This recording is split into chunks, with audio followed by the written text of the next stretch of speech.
Hello everyone, my name is Christian. Welcome back to my hobby blog. Today I'm going to be talking about not only Return to Sabaody, but also Fishman Island arc from One Piece. So I just finished it last night, Fishman Island. I binged it. I watched like 6 episodes a day the last few days. And oh my god, I had so much fun. Return to Sabaody was just a very quick 4 episode on one pace, actually. That's what I'm using. And it was only 4 episodes, and it was a lot of fun, actually. We see Luffy with Rayleigh. They've been training for about a year and a half. In the last half year or so, Rayleigh left. And Luffy was just sort of on his own, continuing to bolster his skills. We see Nami is at Logtown, and she hears about the Marines setting up a new base, a new headquarters in the Red Line, which is very interesting because that's in the New World. And she hears about Luffy recruiting pirates, which I was like, hey, like, about time, because I feel like in order to become king of the pirates, you need to have like a really large like support, crew. And not only because we see, I think it's Whitebeard, he has a lot of different sort of fleets and ships and, all this stuff. He has a lot of people on his crew, and I think Luffy needs to start doing that, especially as he comes into the New World, because the New World is very powerful. There's very dangerous. There's lots of powerful people there. It's really cool. I'm very excited to go into the New World, because in the Fishman Island arc, we are sort of... Fishman Island is sort of the halfway point between the first half of the Grand Line and then the second half of the Grand Line. And the second half of the Grand Line, I think it's one of the like wizards on Fishman Island. He says that the second half of the Grand Line is called the New World. So that's where all the really powerful people are. He mentions that the log poses don't work as they used to. They basically lose the magnetism, and they have to be sort of...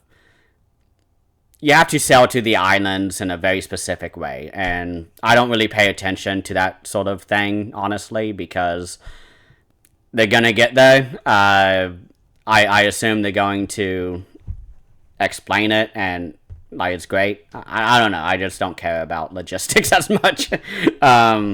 But it's really funny because while they're at Sabaody, Brook is on a world tour, and he's on his last stop, and he is performing music. He's in this great big arena, and it's really fun.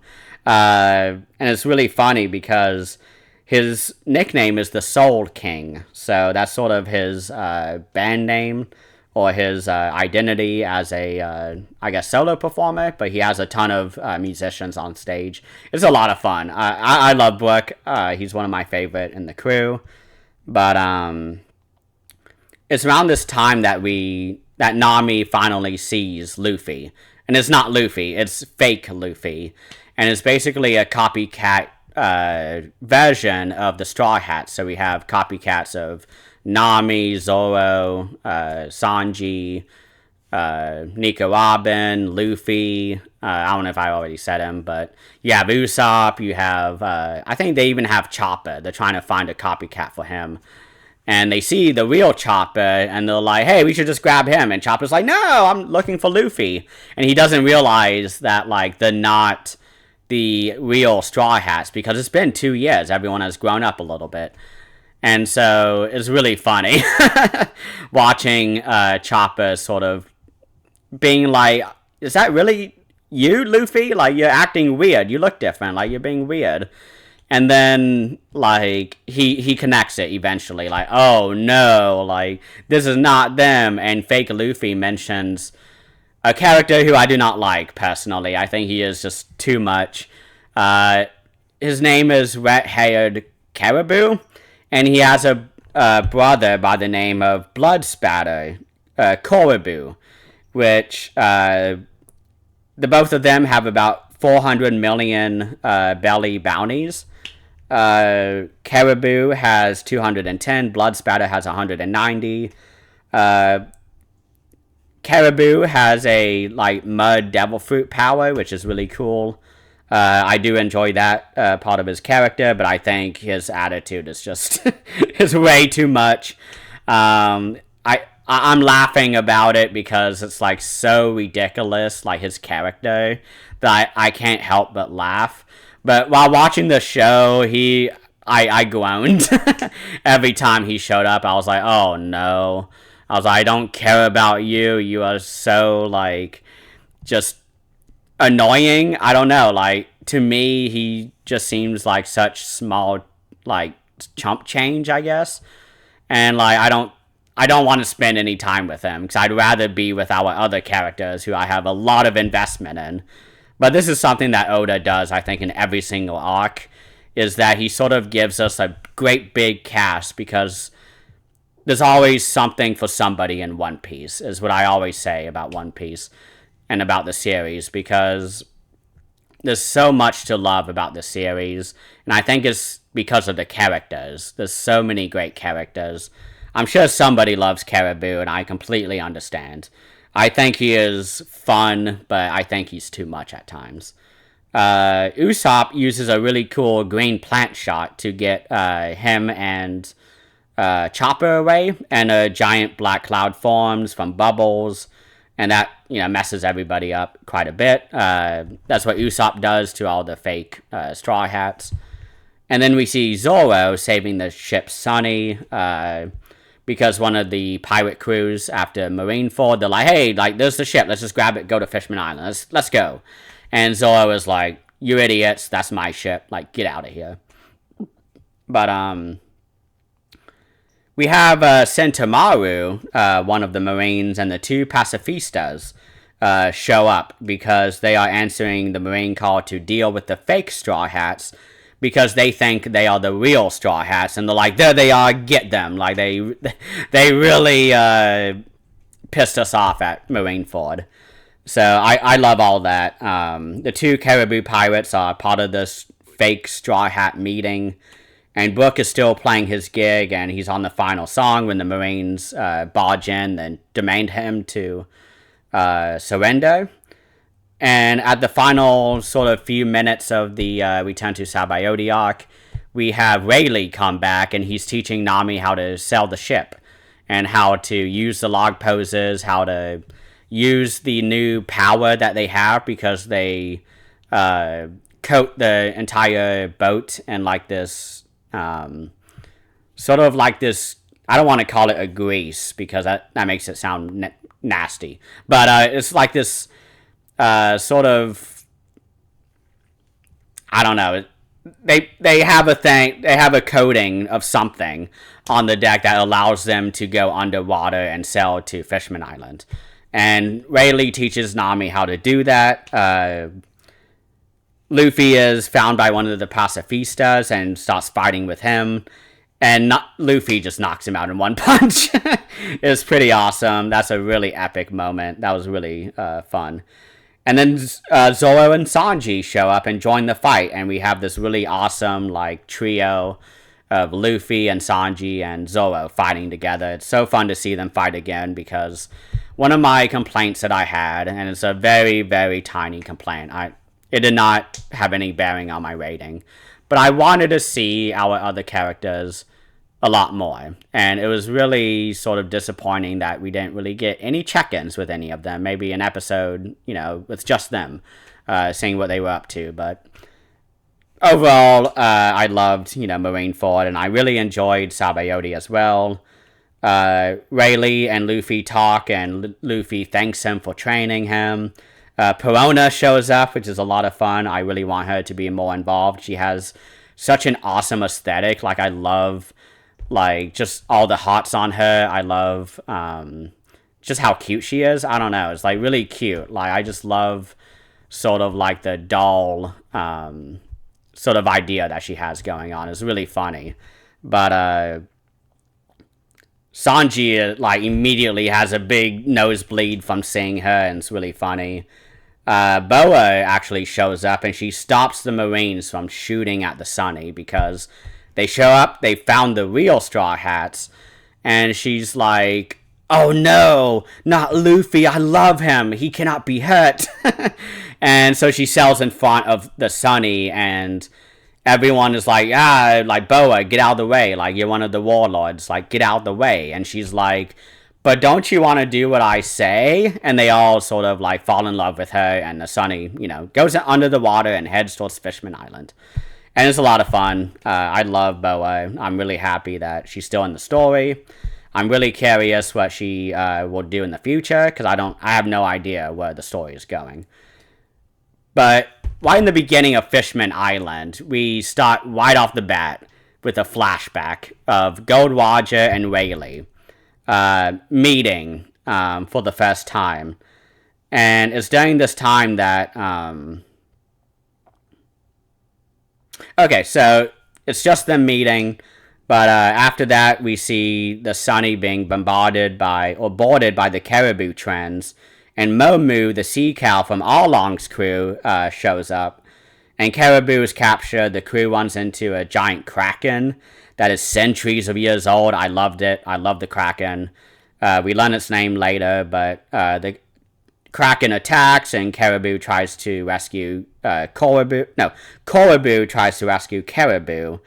And then Sanji, Luffy, and Zoro use bubble suits to fight the kraken, which I love kraken fighting.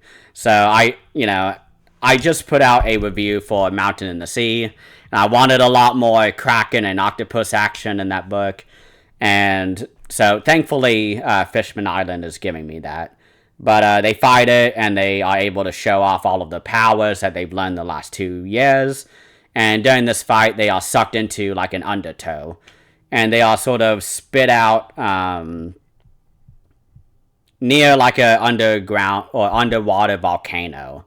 And they're really worried about this because if it goes off, it's basically going to kill everybody. And so it's during this time that we meet this giant human called the Sea Bonds. I believe his name is Wadatsume. He is so fun. I wanted more of him this arc, actually. I was a little disappointed by how little he was in it. But we see the ship, the Flying Dutchman, show up, and it's captained by this guy named Vanderdecken, who I thought was very underutilized this arc. I feel like maybe it's not even underutilization. I think I just didn't care for him. I never connected with him. I never really grew to care. Like, I vastly preferred, I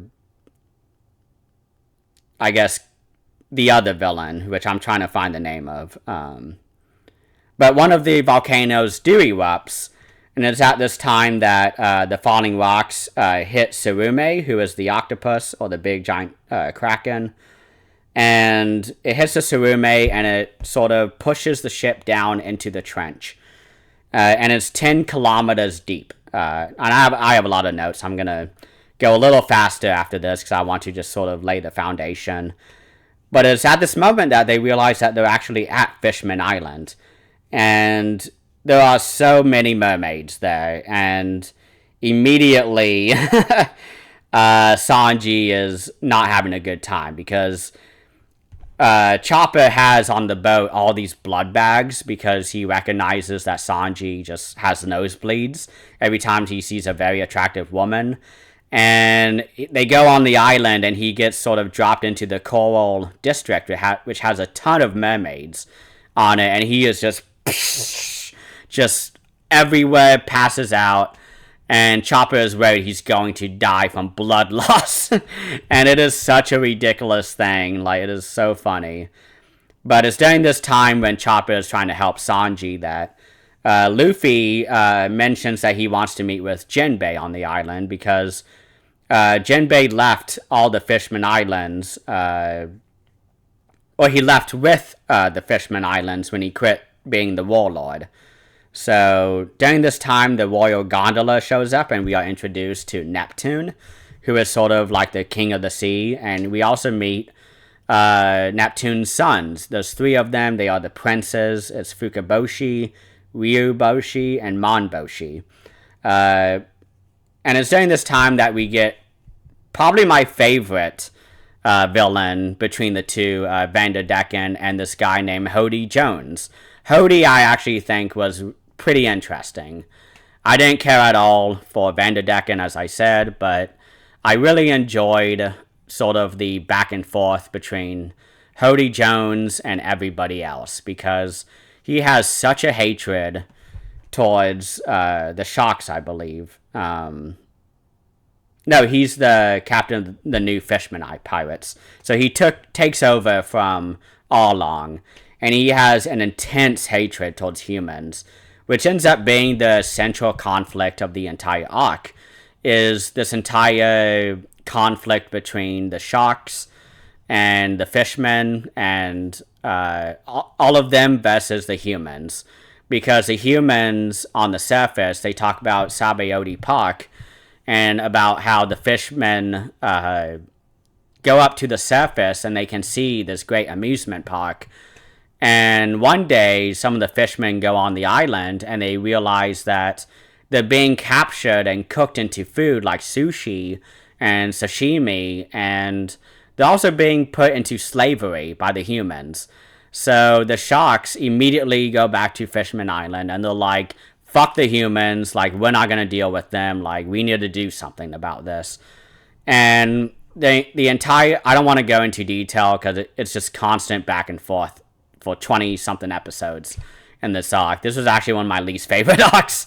I know I've been very positive up until now, but outside of Hody Jones and Shirahashi, I believe her name is, and Luffy and Neptune, there really wasn't much that I enjoyed in this arc. And Hody Jones and his vendetta to try and marry the princess is pretty funny. There's a sequence where he throws his axe and it's sort of like a boomerang where it just continually goes towards... well, it's not like a boomerang, but more like a heat-seeking missile. And it's seeking the princess, who we find out towards the end of the arc that she is actually one of the not really goddesses, but she has this power to be able to talk and manipulate the Sea Kings, which are the big sea creatures that we see in the story. And she's very important because she's tied to the prophecy with the Noah. I think it's the Noah. Or it's maybe one of the other great big ships that a lot of people have been talking about throughout the series, but she's able to... I don't know what I'm trying to get to. I think this arc was just far too long, and I watched it on the abridged version, but I just did not like the pacing of this arc. I really didn't care about a lot of the characters in this arc. I really enjoyed Neptune, but he didn't really do much in this arc. But I guess my favorite section of this arc,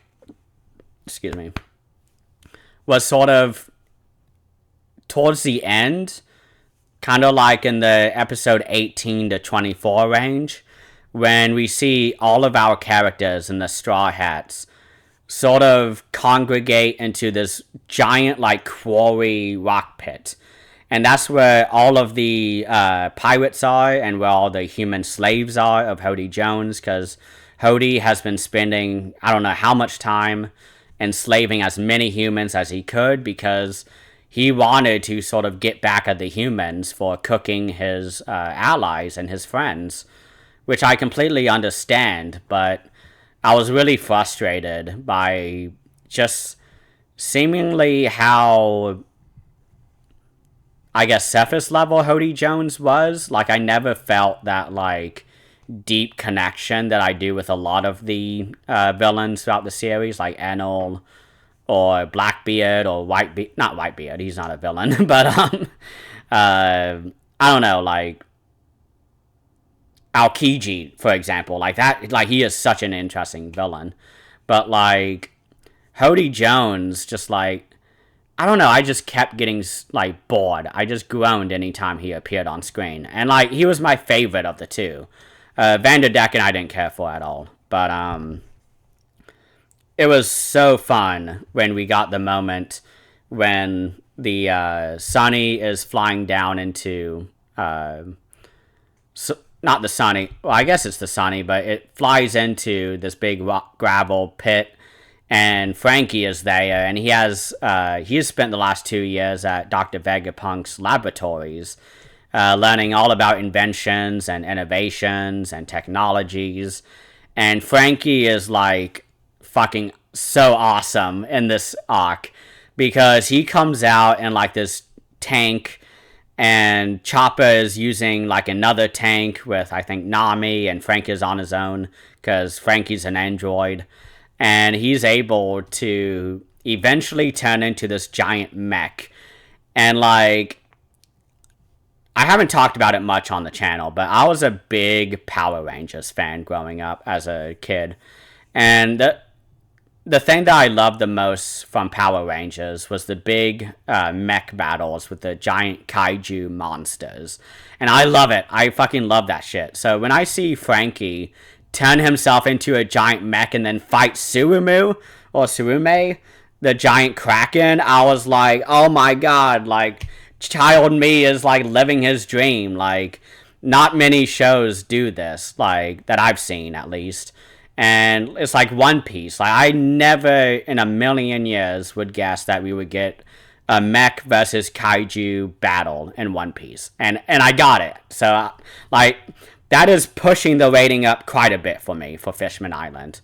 But, like, there really wasn't that much. I thought the theme around the sharks versus the humans, or the fish people versus the humans, was so fun.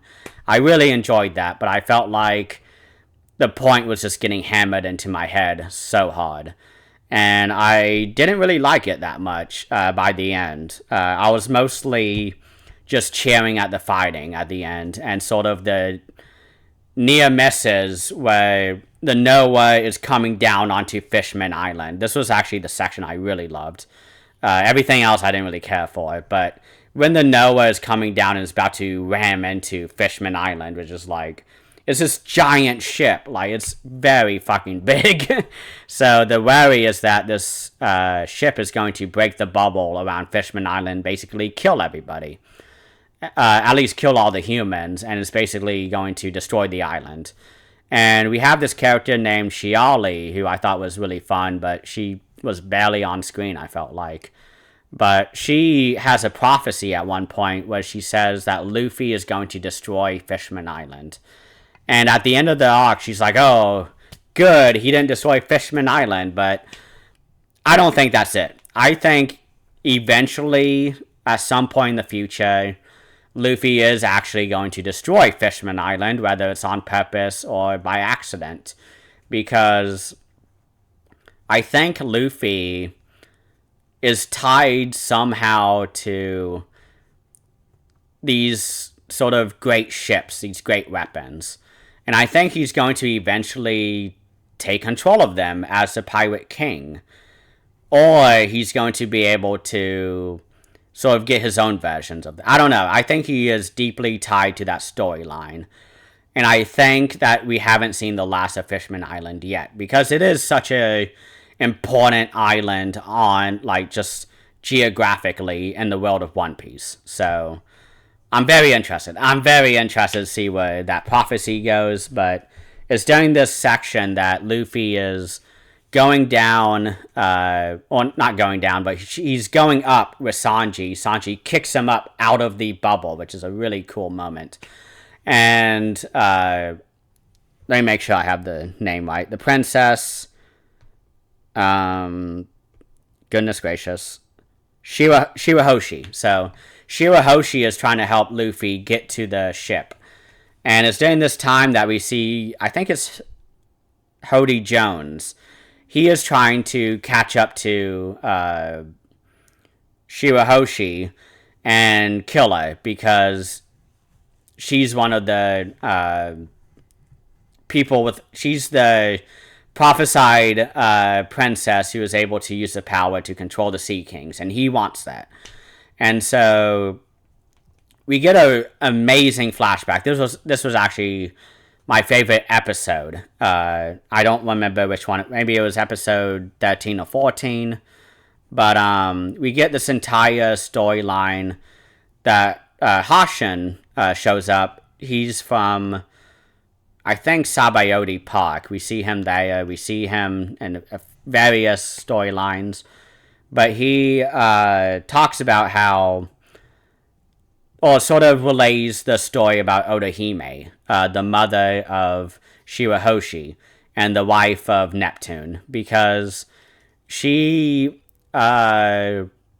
basically wanted peace on the island between the humans and the Shockmen, or the Fishmen. I should just call them Fishmen. But she was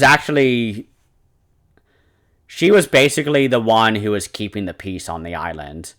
And it's basically when Hody Jones kills her, because Hody really hates the humans, as I said, and he wants the humans to basically have something where he wants to have an event happen that he can easily convince all of the fishmen to go against the humans.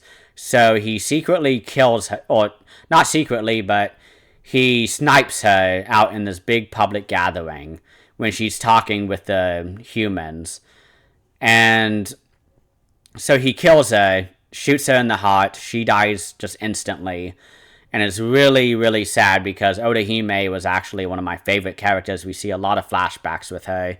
We get a lot of story about her, and, we get a lot of time with her.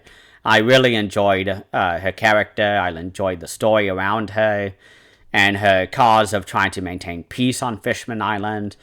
And it was so upsetting. And this is probably why I hate, or not hate Hody Jones, but why I can't really get connected with him, because he is such a villain and he just outright kills her in order to frame the humans. So that's when the Great War begins, is that Hody Jones comes out and he's like, I can't believe you humans, you just shot her, even though it was me, but you guys, we're gonna, kill you all. And that's when the war begins. And it's just, that causes so much shit in the world, because it's not until Whitebeard comes on the island a few years later and is basically like, stop it, slams his staff, and is like, there's going to be peace on this island from now on. And at the end of Marineford, of course, he is killed. So the last 2 years has just been, it's been awful. So Luffy and the crew show up, and that's where we are. And Shirahoshi at one point reveals that she knew that he killed her mom, but she doesn't want to hate him, because she believes that the cycle of violence will continue, and she doesn't want that. She wants peace. So again, I really loved Odahime and Shirahoshi the most in the storyline. I wanted a lot more with Neptune, but I understand that he didn't really have much to do in the story. I don't know. Most of this arc, he was just tied up as a hostage, and that was really disappointing. I sort of wanted to see a big fight with Neptune. I don't know, but we see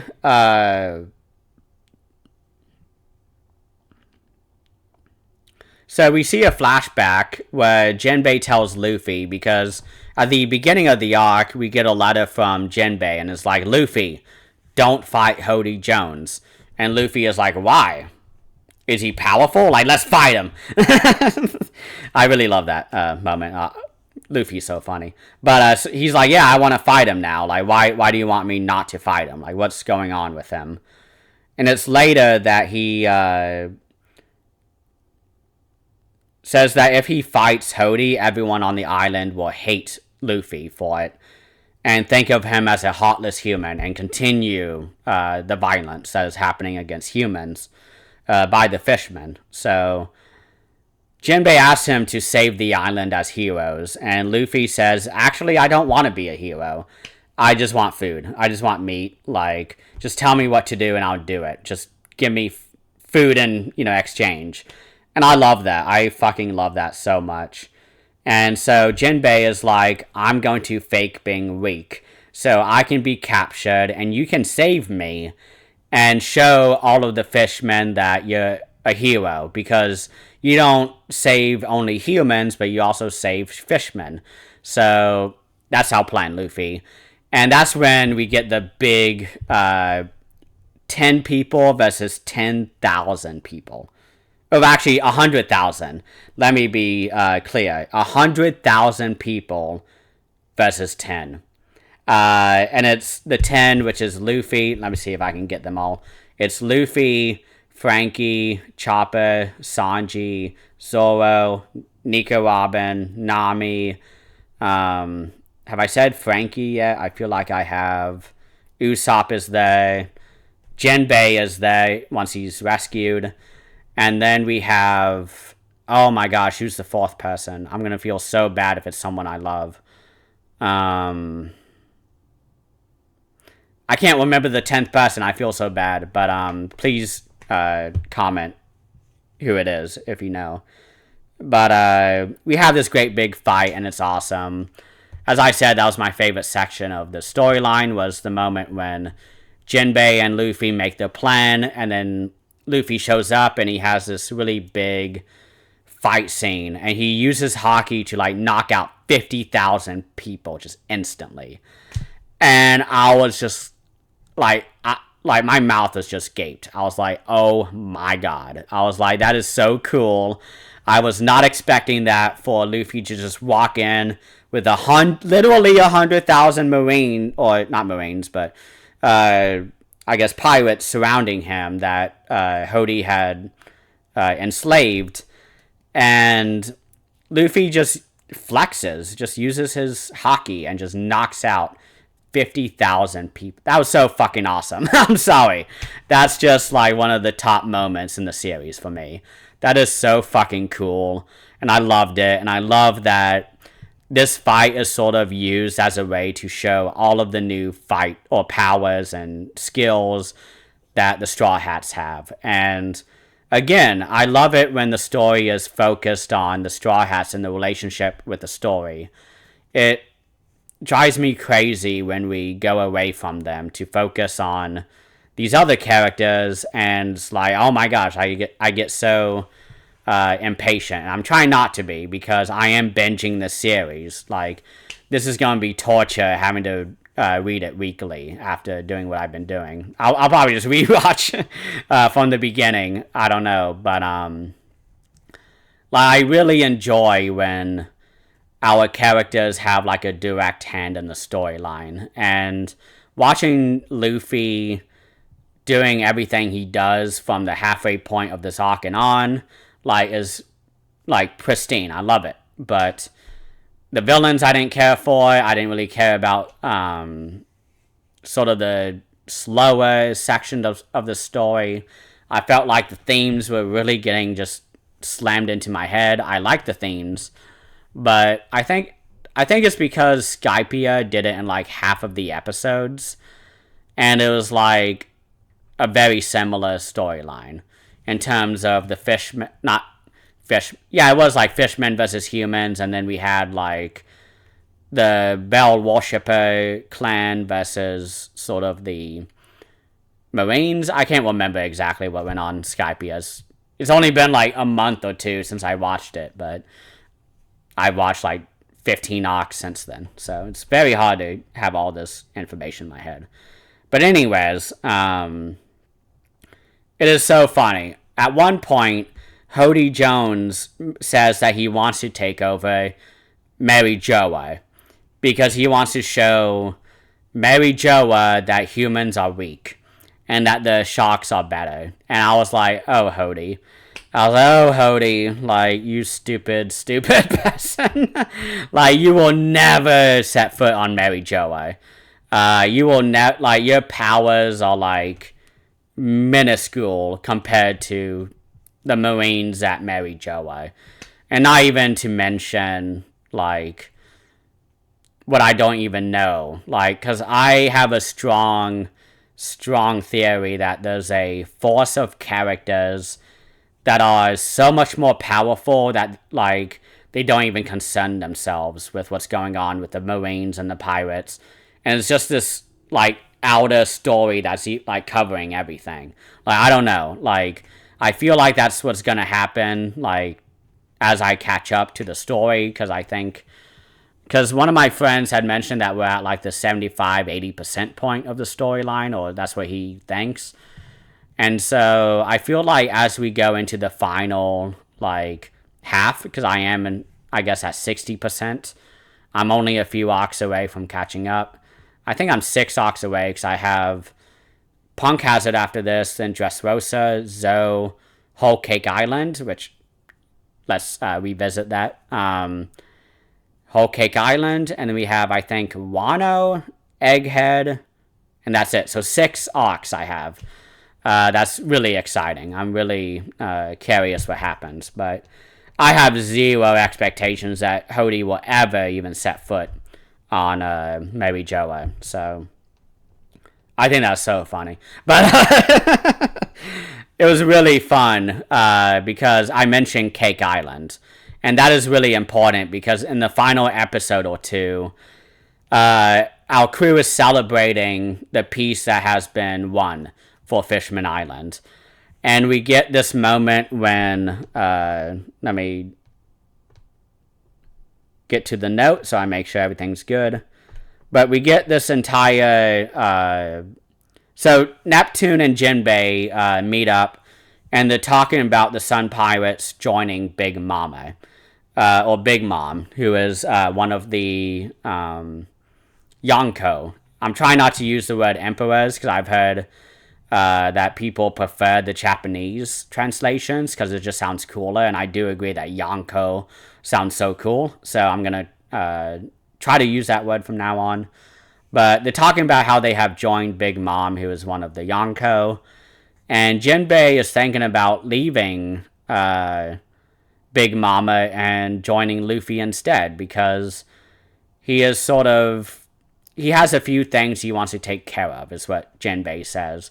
I don't know exactly what he wants to, I guess, resolve, but I'm very curious. I had a theory a few arcs ago, I think I said it on the video, but I really want Jinbei to join the crew. And Luffy asks him, in like one of the final episodes, and I was like so excited. I was so excited, and then Jinbei is like, not right now. And I'm like, fuck, like damn it. So I was really disappointed that he rejected it temporarily.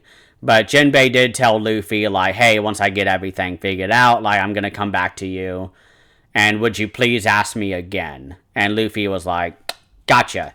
So come on, Jinbei, join the crew. I really want to see you. But it's really fun because we have a few Big Mom pirates show up. We have a character named Big Pokums, I think is how you say it. He's a pretty big guy, from what I recall. I can't envision him in my head right now, but he shows up and he's like, hey, what's our tribute for Big Mom? Do you have the 10,000 pounds or tons of candy that we demand? And they're like, we just fought this giant fucking war. Like, no, we don't. And they're like, huh, well, you're gonna have to do something about that because that's not good. And so they're like, okay, so what do we do? And they're kind of going back and forth, and so they call, so we have a character named Baron Tamago who shows up, and he talks about the candy factory, which produces this candy, and it has the seal of the boss, Charlotte Linlin, who is actually Big Mom. So we get the name of Big Mom, and Luffy is like, I want to meet her. And I'm like, yes, like let's fucking meet one of the Yonko and see what happens. And so I was like, okay, this is really cool. And she's like, yeah, come to come to the New World. I'm on Cake Island. And I was like, Cake Island? I was like, I think that's what one of the arcs is called. Are we going to have an entire arc where we're dealing with Big Mom? Like, that sounds awesome. I really hope that happens. I hope it's just a big convergence as Blazin fans would gladly say, and I'm a big one as well. But yeah, I love convergences. I love big, like, power draws in power, and Marineford was like the biggest convergence I'd ever seen in media.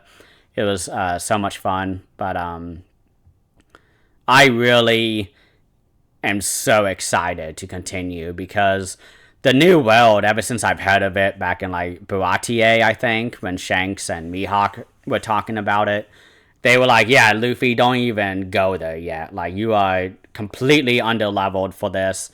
This is not a good idea. And it is so much fun to sort of speculate on like what he's going to run into, because I've seen some pretty crazy shit already. Like, I am so shocked that, like, there's just entire levels and layers to the story that I don't even know about. And this is a pretty awesome series. Like, it's at 9.5 out of 10 for me. Like, this is my shit. This is my jam. And I'm just really, really curious, like, what's going to happen, like, when they get to the new world. What does he look different? Like, I don't know. But I've heard that it's just, this is when the series begins. So I'm very excited. I want to mention one thing before I turn off the video, but there was a really, really cool moment when we are told about the three gods, which is Pluton. Shit. Thankfully, I have notes. But yeah, Pluton, Uranus, and Poseidon. Neptune talks about this, but he basically he reveals that Shirahoshi, who is the princess, she's actually Poseidon. That's her true name. She's one of the gods. So that's what I was trying to remember. Thankfully, I remembered to revisit that and actually check my notes on that, because that is really important. And my friend, while we were watching this, he was like, oh yeah, like, there's really not much in this arc that, I remember, but, yeah, that princess, yeah, she's important. And I was like, what does that mean? And finding out that she's one of the gods, like, that's pretty fucking big. So I'm very curious how that influences the story from here on out. Because I think she's staying in Fishman Island currently, just, keeping an eye on the island for the meantime. But, oh my god, like, a lot of shit happened this arc. Despite, I don't know, my reservations, I guess, my complaints. But I think my rating for this arc is like 6 out of 10, maybe 7 if I'm being very generous. But I thought it was just above average, maybe even average. I think the episode count just really kind of killed it for me. But yeah, if you're still watching, I guess this is your treat. But in about 2 days, on Tuesday, I will be doing a discussion with Dr. Fantasy, Dr. Philip Chase, and we're going to be talking about One Piece up to Fishman Island. I think we've decided. So keep your eyes out for that. I'm very excited for that, because I haven't really had a chance to talk about One Piece on YouTube with another YouTuber, and I've been really wanting to. And he just finished up Dressrosa, just released that video, I think Friday, maybe Thursday. So I am very excited to chat One Piece with him. That's going to be so much fun. So thank you all so much for watching, and please have a great rest of the day.